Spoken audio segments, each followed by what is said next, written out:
Saatnya bergembira dengan kalimat istirja. Sobku yang jeleb rahimakumullah. Kalimat istirja adalah kalimat yang berbunyi inna lillahi wa inna ilaihi roji'un. Yang artinya adalah sesungguhnya kami milik Allah dan sesungguhnya kami kepadanya pasti kembali. Kalimat istirja ini didokumentasikan di Al-Quran dalam surat Al-Baqarah ayat 155 hingga 157 yang memiliki arti, dan kami pasti akan menguji kamu dengan sedikit ketakutan, kelaparan, kekurangan, harta, jiwa, dan buah-buahan. Dan sampaikanlah kabar gembira kepada orang-orang yang sabar, yaitu orang-orang yang apabila ditimpa musibah, mereka mengucapkan inna lillahi wa inna ilaihi roji'un. Mereka itulah yang memperoleh sholawat atau ampunan dan keberkahan yang sempurna dari Tuhan mereka, dan juga mendapatkan rahmat. Dan mereka itulah orang-orang yang mendapat petunjuk. Wow, Masya Allah. Dari ketiga ayat barusan, kita mengetahui bahwa setiap dari kita pasti akan diuji dengan musibah dalam berbagai bentuknya.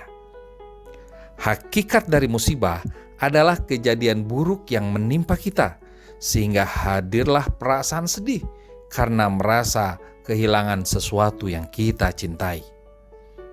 Namun kita diminta oleh Allah untuk bersabar dan bergembira ketika terkena musibah dengan cara beristirja yang benar dan sadar. Benar ucapannya dan sadar maknanya. Hakikatnya tidak ada sesuatu yang hilang. Yang ada hanyalah perasaan kehilangan. Dalam hukum energi pun dikatakan bahwa tidak ada energi yang hilang. Energi hanya berpindah atau berubah. Begitupun dengan benda-benda yang kita anggap sebagai milik kita tidak akan pernah hilang, kecuali sekedar berpindah atau berubah, lalu Allah gantikan dengan sesuatu yang lebih sesuai, lebih menguntungkan kita.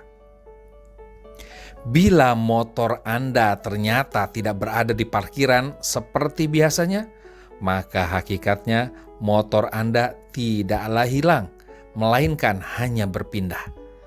Tapi Anda tidak tahu motor Anda berpindah kemana. Motor Anda tidaklah hilang, tapi Anda biasanya otomatis merasa kehilangan motor. Tak ada yang namanya hilang, yang ada hanyalah perasaan kehilangan. Tak ada yang namanya memiliki, yang ada hanyalah perasaan memiliki. Semakin kuat perasaan memiliki, maka semakin sakit rasanya ketika terjadi proses perpindahan atau perubahan yang tak sesuai harapan yang kita sebut kehilangan. Itu sebabnya untuk mengobati rasa sakit ketika kita terkena musibah, yakni ketika kita merasa kehilangan sesuatu, maka ucapkanlah dengan sadar kalimat istirja, sungguh kami semua adalah milik Allah dan sungguh kepada Allah lah kami pasti kembali. Kalimat istirja ini adalah obat yang dahsyat agar kita tidak terlalu sedih dengan berbagai peristiwa perpindahan energi. Kita menjadi sadar bahwa semuanya adalah milik Allah. Kita pun menjadi sadar bahwa sesungguhnya tiada yang hilang dari kita, tapi justru Allah sedang gantikan dengan 3 hal yang jauh lebih baik, yaitu 1. Salawat dari Allah, 2. Rahmat, 3. Petunjuk. Wow, kapan lagi bisa mendapatkan salawat dari Allah? Ternyata selain Nabi Muhammad SAW, maka orang-orang yang beristirja pun bisa mendapatkan salawat dari Allah Subhanahu wa Ta'ala. Ayo sobku, bersabarlah dengan kalimat istirja atas segala musibah yang menimpa. Lalu bergembiralah dengan 3 hal dahsyat dari Allah sebagai hiburan yang mencerahkan jiwa. Salam jelep.